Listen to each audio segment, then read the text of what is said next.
सूचना केवल हमारे विचार हैं, वित्तीय सलाह नहीं। निर्णय लेने से पहले खुद शोध करें।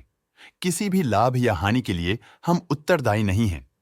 आज हम देख रहे हैं पैनासिया बायोटेक लिमिटेड के 2024-25 Q3 की standalone financial performance. Starting with the sales, पिछले क्वार्टर से सेल्स में 41.5% का इंक्रीज हुआ है, मगर कंपनी ने पिछले साल के मुकाबले 14% का सेल्स इंक्रीज रिपोर्ट किया। Expenses 33% quarter on quarter increase हो गए हैं, जो साल भर के 5% के राइज के साथ अलाइन करता है। क्वार्टरली एक्सपेंसेस के कंपैरिजन में सेल्स इंक्रीज होना दिखाता है कंपनी ने अच्छा परफॉर्म किया। ईयरली कंपैरिजन दिखाता है कि कंपनी ने इस साल अपनी परफॉर्मेंस में सुधार किया है। ऑपरेटिंग प्रॉफिट, जो पिछले साल के कंपैरिजन में 132% अप हुआ है, quarter on quarter around 128% increase हुआ है। Operating profit margin OPM annual basis पे 7% से इंक्रीज हुआ है और पिछले क्वार्टर के कंपैरिजन में 5.5% से इंक्रीज हुआ है। एक्सेप्शनल आइटम्स को ऐड करके अदर इनकम पिछले क्वार्टर के कंपैरिजन में -2.5% गिर गई, बावजूद इसकी ईयरली ग्रोथ 9% हुई है।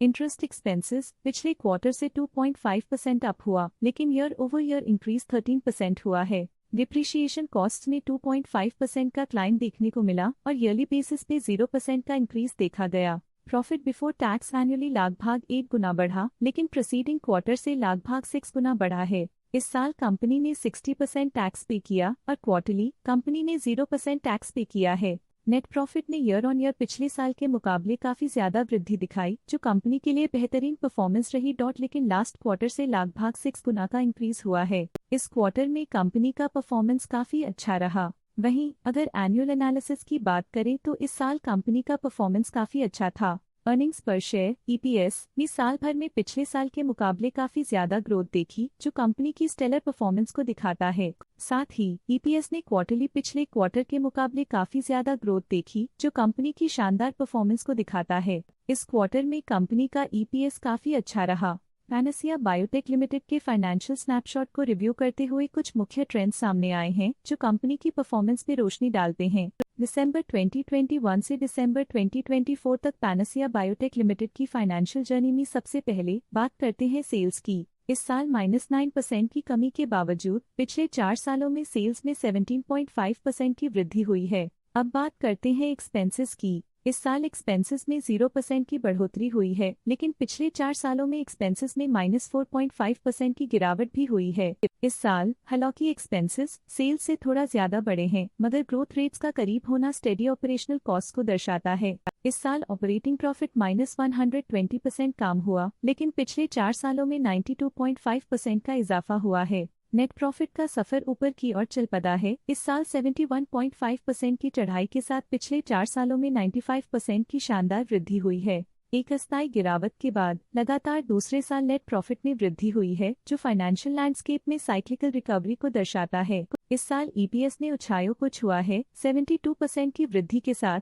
जो पिछले 4 सालों में 95% की मजबूत वृद्धि पर आधारित है। एक अस्थायी सेटबैक के बाद EPS ने लगातार दूसरे साल अपनी अपवर्ड ट्रैजेक्टरी को जारी रखा है, जो कंपनी की वॉलेटाइल मार्केट्स में अडेप्टेबिलिटी को दर्शाता है। चलिए अब बात करते हैं शेयर होल्डिंग पैटर्न की। पैनासिया बायोटेक की शेयर होल्डिंग रिपोर्ट्स कुछ इस प्रकार की हैं, जो दिसंबर 2024 के 31 तक चलता है।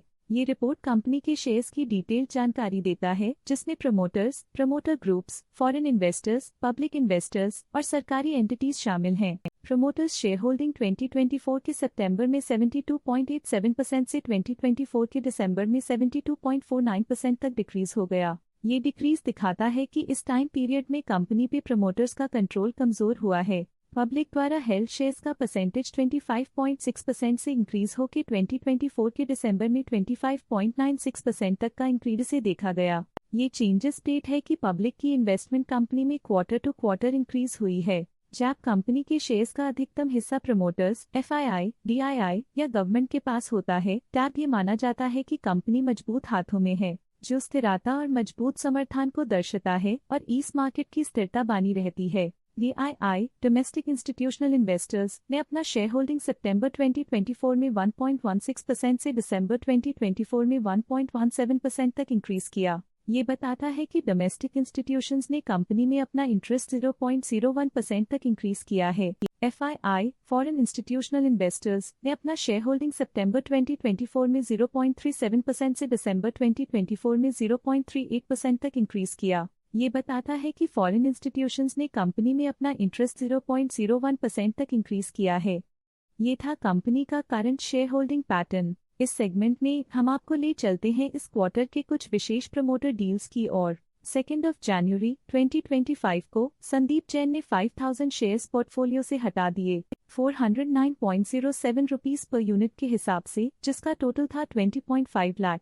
31 दिसंबर 2024 को संदीप जैन ने 10,000 शेयर्स बेचे 425.04 रुपीस पर यूनिट के हिसाब से, जिसका टोटल था 42.5 लाख। 30 दिसंबर 2024 को राजेश जैन ने 3000 शेयर्स अपने पोर्टफोलियो में शामिल किए 454.9 रुपीस पर यूनिट के हिसाब से, जिसका टोटल था 13.6 लाख। 25 दिसंबर 2024 को संदीप जैन ने 10,000 शेयर्स बेचे 439.55 रुपीस पर यूनिट के हिसाब से, जिसका टोटल था 44 लाख।